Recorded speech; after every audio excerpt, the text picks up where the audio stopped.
What happens to us when we see a tiger or any kind of danger? Obviously, heart rate increases, breath rate would also increase, there would be tension in the body. This is a natural physical response to a danger. This kind of emotion activates fight or flight response, and it prepares our body either to defend itself or run away. We call this a fear. To be specific, this is a physiological fear. This kind of fear is needed, right? Why? We need to survive, right? Either we run away from the tiger or fight it. If we don't do either of them, we will become a lunch or dinner for it. So, physiological fears are justified to greater extent. But what about psychological fears? Fears that exist in our imagination but are not yet a reality. Let us take an example. Fear of losing the job. In 2022, we saw multiple mass layoffs in tech industry, and it is continuing in 2023 as well. What happens to us when we hear about these mass layoffs? We start worrying about our jobs as well. Oh, what happens if I lose my job? Right? And some people may end up even having sleepless nights because of this. Let us try to dig a bit deeper here, right? To understand these two situations.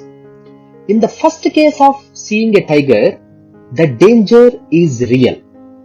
Tiger is standing in front of us and we need to have a physical fear to act. Otherwise, our survival becomes a question mark, isn't it? But what about the second case of thinking about losing the job in the future?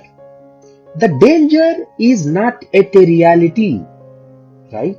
The danger is not yet a reality. It might be quite possible that it can become a reality in the future. But at this moment, it is not a reality. If it is not a reality, what is the point of having a fear? What good it can bring? Remember, this is not a serious fight or flight situation. If we really think that there is a high possibility of losing the job, worrying about it without acting will not help in any way. In this particular situation, we can act rationally. We can use logic and reasoning to come up with a plan and start execute that plan so that we will be able to handle the situation of losing a job in the future if at all that happens. Remember, taking action is one of the best ways to dissolve the fear. Whenever psychological fear arises, we may feel paralyzed and will not be able to take any action. However, taking action, even in small steps, can help reduce the fear and anxiety. It gives a sense of control over the situation. In the case of fear of losing the job, we can ask, why do I think I may lose the job? Is it because I am not performing well at the job? Or company itself is not performing well? If I am not performing well, why am I not performing well at the job? Is it because I don't have enough skill set? If so, how can I enhance my skill set? Etc. etc. Right? We can keep on asking those questions. On the other hand, if the company itself is not performing well, we can ask, what options do I have if my company let go of me?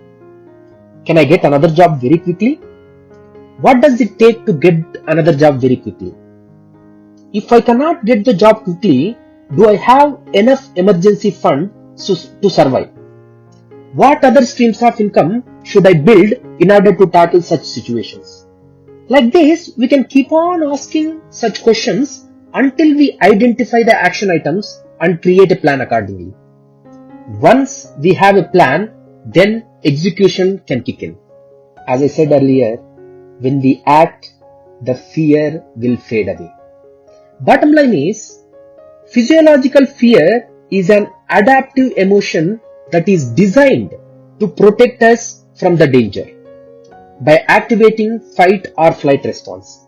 But psychological fear is mostly an illusion. It's not real. It can be handled very easily with rational thinking and pragmatic action. No good can come out by suffering psychological fear.